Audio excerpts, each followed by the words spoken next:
الحمد لله رب العالمين.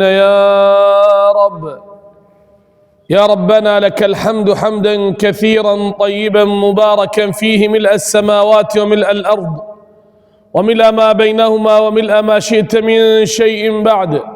وأشهد أن لا إله إلا الله الواحد الأحد الفرد الصمد. وأشهد أن سيدنا محمد عبد الله ورسوله وصفيه وخليله وأرسله بالهدى ودين الحق ليظهره على الدين كله ولو كره الكافرون. اللهم صل وسلم وزد وبارك وعظم على سيدنا وحبيبنا ومولانا محمد قرة العين فرحة القلب الحزين إمام الغر المحجلين، وعلى آله الطيبين وأصحابه الخيرين وأمته والمسلمين أجمعين. عباد الله، أوصيكم ونفسي أولا بتقوى الله العظيم وطاعته ولزوم أوامره وكثرة مخافته، فإن التقوى شعار المتقين ودثار المؤمنين، ووصية الله في وفيكم أجمعين. من يهد الله فهو المهتد ومن يضلل فلن تجد له وليا مرشدا. اللهم اجعلنا هداة مهديين من أتباع سيد المرسلين، لحوضه واردين شاربين لأثره مقتفين، لجنان الخلد وارثين، نحن ووالدينا وذرياتنا وأزواجنا وإخواننا والمسلمين أجمعين، آمين آمين. أما بعد، أيها الأحبة، تكلمنا في الجمعة الماضية عن ثبات الإنسان والمسلم المؤمن في المحن وفي الشدائد، وقلنا أن الثبات كله من الله عز وجل، ولكن الله جعل لنا الأسباب إذا تمسكنا بها ثبتنا. وقلنا أن الله عز وجل جعل 5 أسباب لثباتك، إذا ما تمسكت بها ثبت، وهي القرآن، أي مطالعة قصص القرآن وقراءة القرآن، ومطالعة قصص وسير الأنبياء ثانيا، وربما قصة أي إنسان ثبته الله عز وجل. ثالثا العلم والعمل، العالم الذي يعمل بعلمه، وهذه خطيرة مهمة. والرابعة الدعاء، أن تدعو الله عز وجل أن يثبتنا. والخامسة رفقة الأتقياء والصحبة الصالحة. إذا أردت أن أتكلم عن القرآن وقصصه ومطالعته، فيكفيني أن الله عز وجل عندما أنزل القرآن العظيم جعل هذا الكتاب المبارك مقسم كما قسمه العلماء إلى 3 أقسام.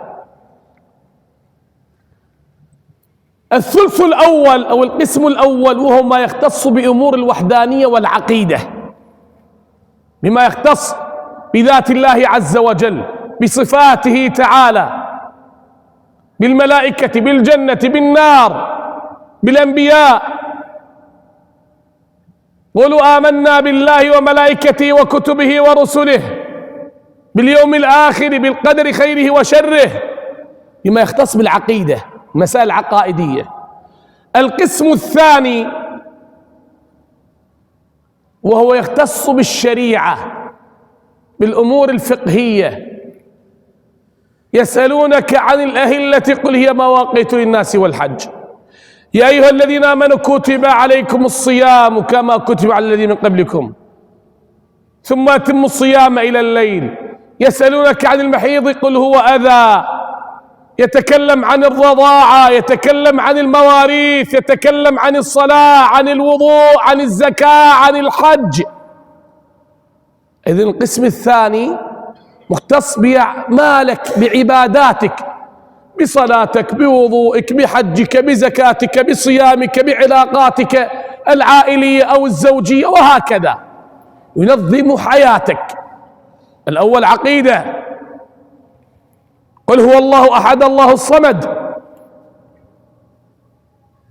لم يكن له ولد، أرسل الأنبياء والمرسلين، خلق الملائكة، خلق الجنة والنار بما يختص بأمور العقيدة كلها. والثاني شريعة بما يختص عبادتك. والثالث هنا الكلام. يقول علماء التفسير أو علماء علوم القرآن، يقول الثالث هو القصص، الناحية القصصية. تكلم عن قصص الأمم والأقوام الذين كانوا قبلنا. وهنا هذه القصص هي تربية وسلوك يعلمك كيف تتعامل مع الفتن، كيف تتعامل مع الطغاة، كيف تتعامل مع الشهوات. ولهذا إذا ما التزمت بقراءة القرآن والاطلاع على قصصه وحكاياته ستثبت. من هذه القصص أو من هذه المعاني، واسمع، ربما آية نقرأها كلنا ولكن كثير لا يفهم معناها، أو لا يفهم معناها ولكن ما رأها تتحقق. يقول عز وجل في سورة البقرة، وسورة البقرة فيها سبحان الله العظيم شيء عظيم، ولكن آتي بتسلسل بسيط. الله عز وجل قال يا أيها الذين آمنوا استعينوا بالصبر والصلاة إن الله مع الصابرين. الاستعانة بالصبر والصلاة أي تثبت، تصبر نفسك وتصلي لربك. تكلم بعد هذه الآيات، وانظر إلى تسلسل الآيات. بعد أن يصبر الصلاة ولا تقولوا لمن يقتل في سبيل الله أموات. إذا صارتكم مصيبة أو فتنة أو مشكلة أو موت، أشد شيء أنت إذا كنت مصليا صابرا ستصبر. وبعدها ولنبلونكم بشيء من الخوف والجوع ونقص من الأموال والأنفس والثمرات ثم عاد لك وبشر من؟ بشر الصابرين.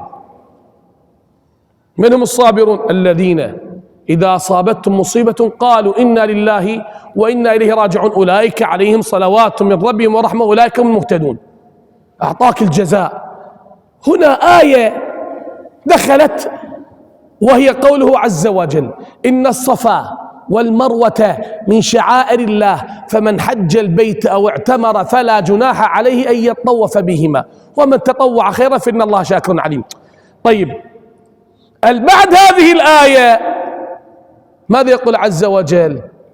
إن الذين يكتمون ما أنزلنا من البينات والهدى من بعد ما بيناه للناس في الكتاب أولئك يلعنهم الله ويلعنهم اللاعنون إلا الذين تابوا واصلحوا وبينوا فأولئك أتوب عليهم وأنا التواب الرحيم إلا الذين كفروا وماتوا وهم كفار. طيب، الله تكلم في بداية الصفحة، تكلم عز وجل عن الصبر، استعينوا بالصبر والصلاة.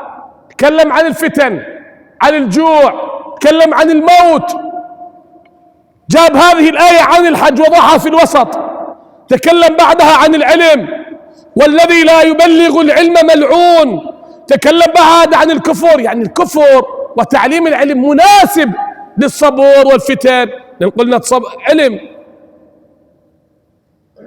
الثبات علم بعمل. طيب، ما الذي جاء بآية الحج هنا؟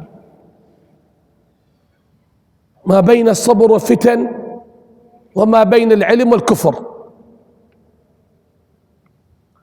إذا جئنا إلى هذه الفقرة من الحج إن الصفا والمروة من شعائر الله.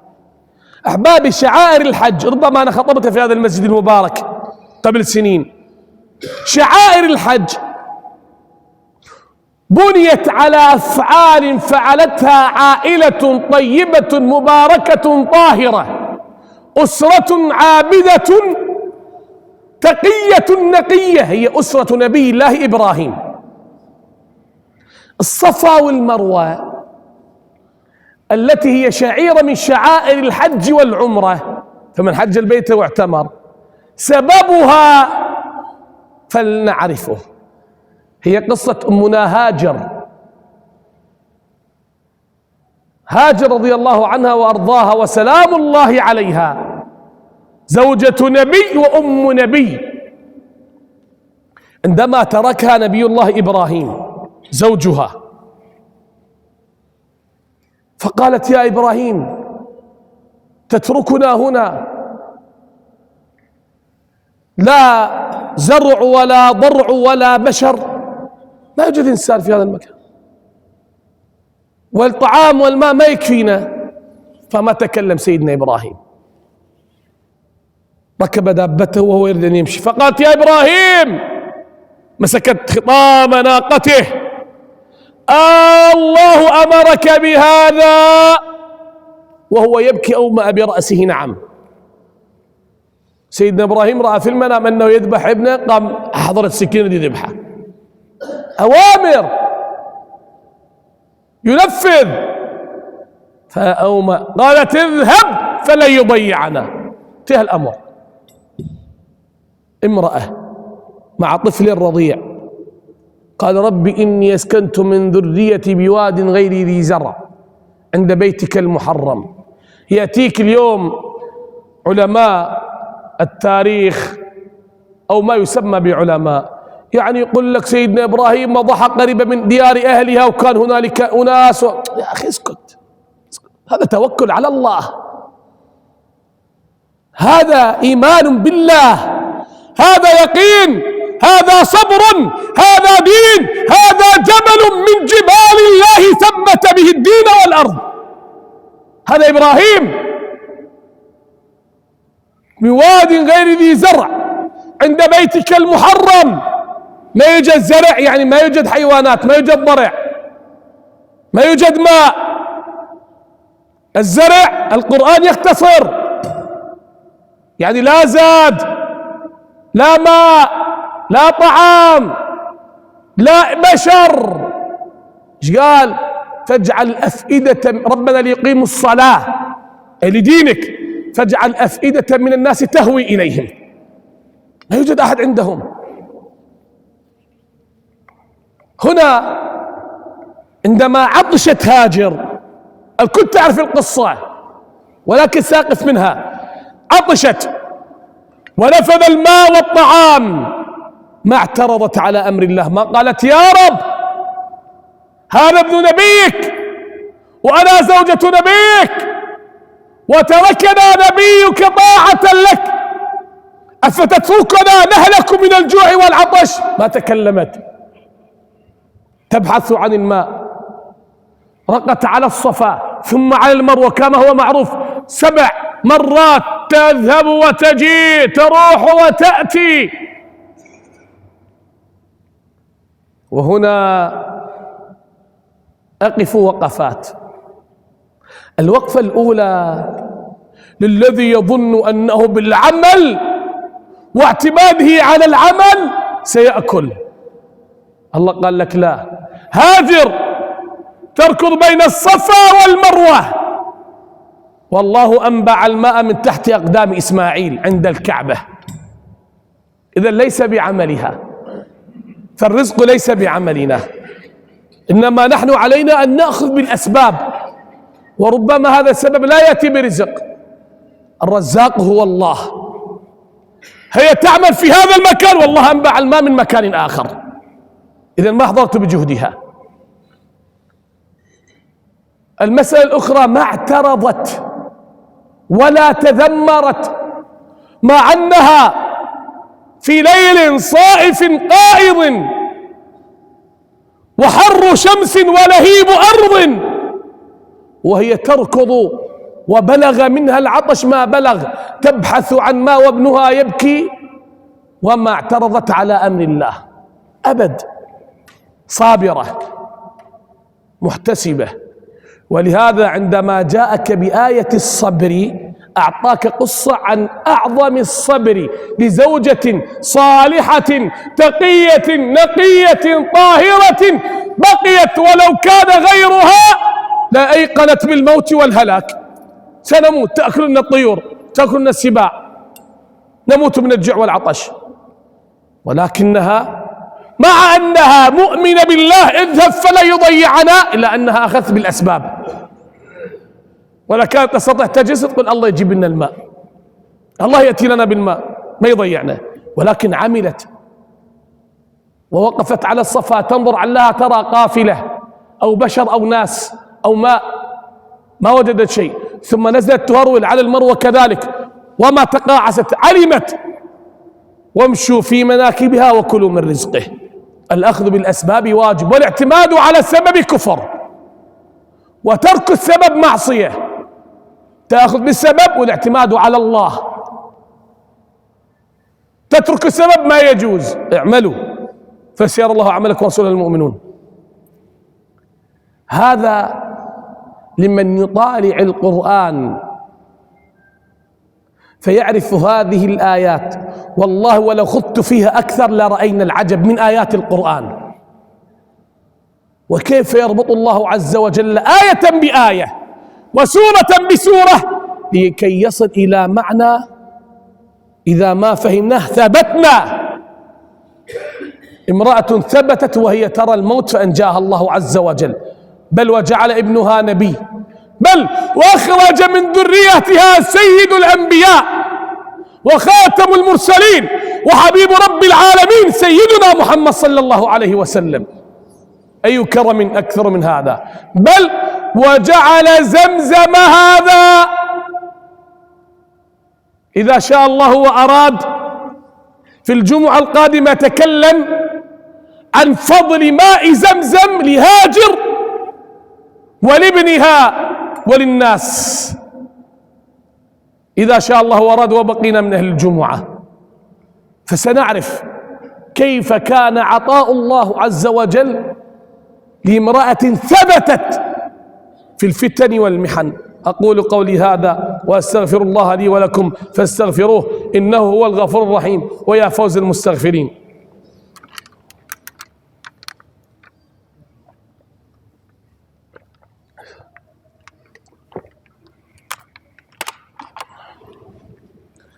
الحمد لله ولي الحمد والصلاة والسلام على من لا نبي من بعد، سيدي وقرة عين قائد لواء المجد بالزهراء محمد عليه من الله أفضل الصلاة وتم التسليم على آله وأصحابه أمته والمسلمين أجمعين. أما بعد، أحبتي في الله، الثبات من الله، والدعاء أن يثبتنا الله، والاطلاع وقراءة القرآن بتمعن وتأمل والله لهو سبيل قويم وطريق مستقيم لكي تثبت في زمن كثرت فيه الفتن. فتن الناس ضاعت لأن إيمانها بالله قل. لو قوى الإيمان وتيقنا بالله الواحد الديان لما حدنا عن طريق الله عز وجل، لرأينا الله عز وجل بعقولنا، ولرأينا الله بعيون قلوبنا وببصيرتنا، فتمسكنا به فنجونا في الدنيا والآخرة كما حدث مع امرأة. ولهذا إن شاء الله سنرى عظمة هذا القرآن بآيات مختصرة يقول لك ابحث عن معناها واعرف مآلها ومبتغاها لكي تصل أن تثبت في زمن مهما اشتدت به الريح ستكون أنت جبل ثابت لا إمعة تميل حيث الريح مالت. أجار الله وإياكم من هذا. نبهني الله وإياكم من نومة الغافلين، وحشرني وإياكم تحت لواء سيد المرسلين، ورزقني وإياكم من حوض النبي صلى الله عليه وسلم شربة لا نظمأ بعدها أبدا. اللهم إلهنا فرج كربنا، يسر أمرنا، ابسط رزقنا، اقض ديننا، شاف مرضانا، عاف مبتلانا، ارحم موتانا، فك أسرنا وأسرانا، واختم بالصالحات أعمالنا يا الله. فرج عن أهل غزة وفلسطين، عليك باليهود الغاصبين والنصارى والصليبيين وكل من تمالى على قتال المسلمين. اللهم انصر دينك وارفع رايتك واخذل عدوك. اللهم انصر الإسلام وأهله وأذل الشرك وأهله. اللهم إلهنا ثبتنا على طاعتك وأعنا على ذكرك وشكرك وحسن عبادتك. اللهم اغفر لنا ولوالدينا. رب اغفر لأبي ولأخي وأمواتنا والمسلمين والجماعة الحاضرين. اللهم ربنا واغفر وارحم لمن أنشأ هذا المكان وعمل فيه لله من خير وإحسان. اغفر وارحم لكل من أم وخطب فيه وأذن وأقام وصلى وذكر الله فيه. واغفر لجاره ولأهل حارته ومنطقته ولمن يقوم على حمايته وحراسته وللمسلمين أجمعين. وآخر دعوانا أن الحمد لله رب العالمين. وصل اللهم وسلم على سيدنا محمد وعلى آله وأصحابه وأمته والمسلمين أجمعين. عباد الله، اعلموا بأن الله يأمر بالعدل والإحسان وإيتاء ذي القربى وينهى عن الفحشاء والمنكر والبغي يعظكم لعلكم تذكرون. وأقول قولي هذا وأفوض أمري إلى الله، إن الله بصير بالعباد، ولذكر الله أكبر. وأقم الصلاة.